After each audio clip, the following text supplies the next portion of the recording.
ఎవరితో చేయాలని ఎక్కువ కోరిక? అందరితో చేయాలన్నది ఇప్పుడైతే నాకు ఇదనేం లేదు. నువ్వు కూడా సినిమా వాటర్ తాగావు ఇంకప్పుడే. అంటే అట్లానే కాదు సార్. అంటే నేను నటుడుగా ఇప్పుడు నేను చూజ్ చేసుకున్నంత స్థాయి నాకు లేదు సార్. అట్లానే లేదు నేను వీరి సినిమాలే చేస్తాను, అది చేయకపోవడానికి కూడా నాకు కారణాలు ఏం లేవు. నాకేంటంటే నటుడుగా ఎదగాలి, వెరైటీ క్యారెక్టర్స్ చేయాలి.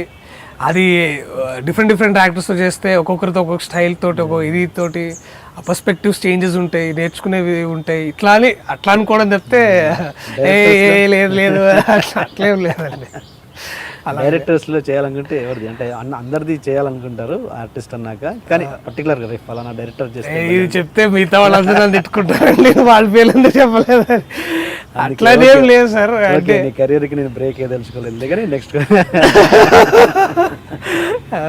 అట్లే లేదండి, అంత స్థాయి లేదండి. నేను ఇప్పుడే వచ్చాను. ఈ సినిమా సక్సెస్ అవడం వల్ల గుర్తించారు నన్ను, వీడు ఎవడో ఉన్నాడని.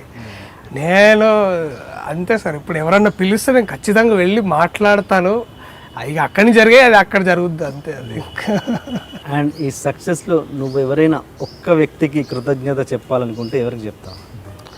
ఒక్క వ్యక్తి అని కాదులేండి, నేను అది కాదు ఎప్పుడు కాదు, అది ఫ్యామిలీ అండి. వారు ఐ థింక్ చాలా ఇంపార్టెంట్ రోల్ ప్లే చేశారు ఇన్ టర్మ్స్ ఆఫ్ నా గ్రోయింగ్ అప్ కానివ్వండి, లేకపోతే నేను పెంచిన విధానం కానివ్వండి, లేకపోతే ఎన్నో హెల్ప్ చేసేయండి. అది తర్వాత ఫ్రెండ్స్ అండి, నేను చదువుకున్న టైంలో ఉన్న ఫ్రెండ్స్ కానివ్వండి, మా టీచర్స్ ఫ్రమ్ ద డిపార్ట్మెంట్ కానివ్వండి, ఫ్రెండ్స్ అండ్ ఒక్కరికి. ఎందుకంటే I not made up by one person కదండి. సో నాకు ఉన్నారండి at these people who help me in various ways. And అది నేను I can never say one person. అందరి నుంచి నేర్చుకున్నాను. అందరూ నాకు ఏదో ఒకటి కొత్త విషయాన్ని నేర్పించారు, ఇలా ఉండొచ్చు అని. వాళ్ళు బతికి నాకు ఎగ్జాంపుల్ సెట్ చేశారు. అది నేను చెప్పలేనండి అసలు. ఇక్కడ నీ బ్లాగ్లో సాగర సంగమం సినిమాని బాగా ఇన్స్పైర్ చేసిందని రాసావు. అవునండి. ఏజ్ లో నువ్వు చూసింది సాగర సంగమం? నేను ఐ వాజ్ 7 years అండి. నాకు అప్పుడు ఐ థింక్ 3rd 4th క్లాస్లో అది సండే రోజు టీవీలో వచ్చింది. అది అప్పుడు మనకు డీడీ ఉండేది. అంటే నా క్వశ్చన్ ఏంటంటే, ఒక 7 ఏళ్ల పిల్లని ఒక సినిమా ఎలా ఇన్ఫ్లుయెన్స్ చేయగలదని? చేస్తుందండి, ఖచ్చితంగా చేస్తుంది. అంటే ఇప్పుడు నాకు తెలిసి నా ఇంట్లో ఇప్పుడు వచ్చే నెక్స్ట్ జనరేషన్స్ వాళ్ళు, చిన్నపిల్ల కజిన్స్ వాళ్ళందరూ వాళ్ళు నేను ఆ సినిమాలో ఈ జాకెట్ చూసాను, నాకు అలాంటిదే కొనిపించు, అలాంటి ఫోన్, అలాంటి క్రిష్ లాంటి సినిమా అలాంటి పిల్లల్ని ఇన్ఫ్లుయెన్స్ చేసిందంటే చేస్తాయండి. అంటే అది అంటే దాని వెనకాల కొంచెం పేరెంటల్ ఇది కూడా ఉంటుందండి. అంటే అది ఖచ్చితంగా వాళ్ళు కూడా లేదు బాబు ఇది తప్పు, ఇలా ఉండకూడదు, ఇలా మంచిదని చిన్నప్పుడు వాళ్ళు చెప్పడం ద్వారా కూడా తెలుస్తుందండి. నాకు చెప్పారు.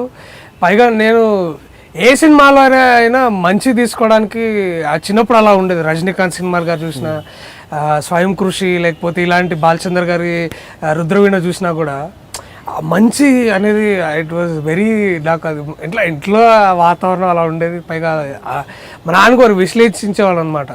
అసలు ఏం చేశారు, ఆ కోపం వచ్చినప్పుడు వెళ్ళి చెప్పు కొడతాడు చూడు, అదిరా అది ఆ డైరెక్షన్ ఇదిరా అని ఇట్లా ఎక్స్ప్లెయిన్ చేసేవాళ్ళు అనమాట. అవునా కరెక్ట్, ఇంత డెప్త్ ఉందా దానికి నేను అట్లా ఆలోచించేవాడు అనమాట. అండ్ సాగర సమయంలో కూడా అది ఆ డ్యాన్స్ చేసి నచ్చకపోతే వచ్చి అక్కడ ఖైరతాబాద్ అక్కడికి వచ్చి ఇట్లా డ్యాన్స్ చేస్తారు కమల్ హాసన్ గారు. అంటే అంత ఆగ్రహం, ఎంత ఇది అట్లని మళ్ళీ అది వదులుకోలేడు, ఆ ప్రేమను వదులుకోలేరు. అది చేస్తుంటే అసలు ఇవన్నీ బాగా నాటుకుపోయినాయి అవన్నీ. So ya I'm influenced by Kamal Haasan garu. And acting పరంగానా, ఒక సినిమా బెస్ట్ సినిమా పరంగానా ఎలా ఇన్ఫ్లుయెన్స్ అయ్యింది? రెండు అండి. ఎందుకంటే నాకు I believe one of the best screen place ever return అండి సాగర సంగమం.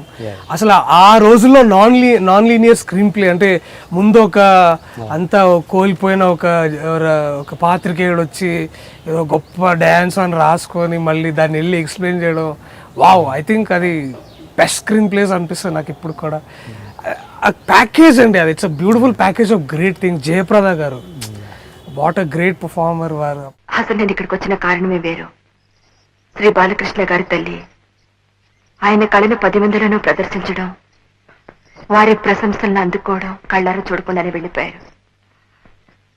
నేను అలా కాకూడదనే స్వార్థంతో ఒక మహా కళాకారుడి చేతిలో రూపుదిద్దుకుంటున్నా కుమారి శైలజ నాట్య విన్యాసాన్ని కళ్ళారా చూడాలని వచ్చాను. కన్న తల్లిగా నా కోరిక తీరే భాగ్యాన్ని కలిగించిన శ్రీ బాలకృష్ణ గారికి నా కృతజ్ఞతలు.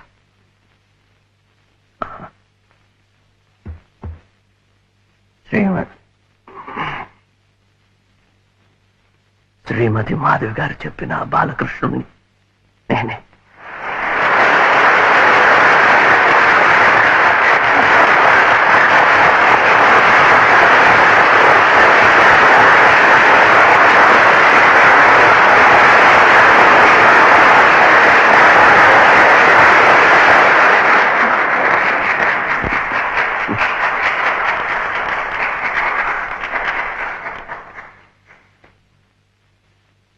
పది మందిలో నా గురించి చెప్పడం కానీ ఒక కళాకారుడుగా మీ అందరి అభినందనలు అందుకోవడం కానీ ఇవేవి చూడకుండానే మా అమ్మ వెళ్ళిపోయింది. ఆమెతో బాటే నా జీవితం మసిబారిపోయింది, కుడిగట్టింది.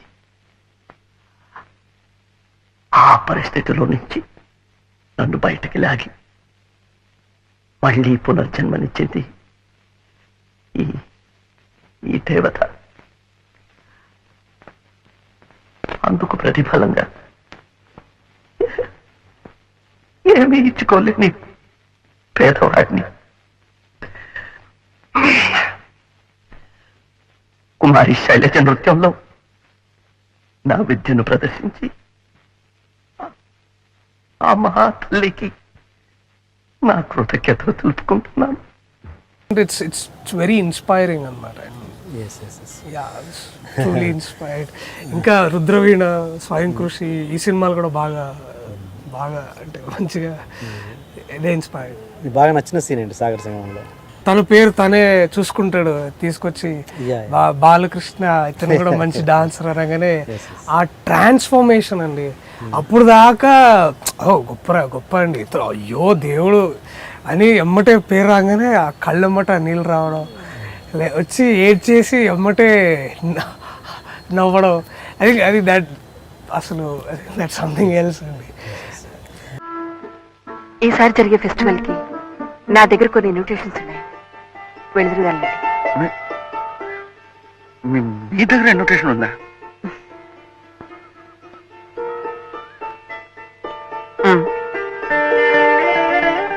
ఆల్ ఇండియా డాన్స్ ఇదే inaugural dance recital Yamini Krishnamurthy మోయ్. Odissi dance recital by Sonal Mansingh. ఓ అంత గొప్పవాడండి. మరి Mohiniyattam recital by Geeta నాయరాహ. Kathak dance recital by Gopikrishna. ఈసారి అందరూ పెద్దవాళ్ళేనండి. Classical dance recital by Balakrishna.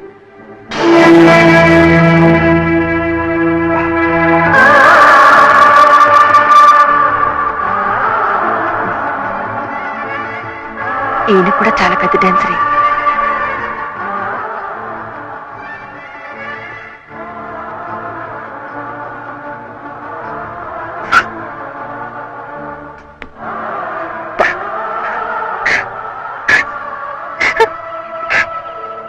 ఎవడు చిన్నపిల్లలాగా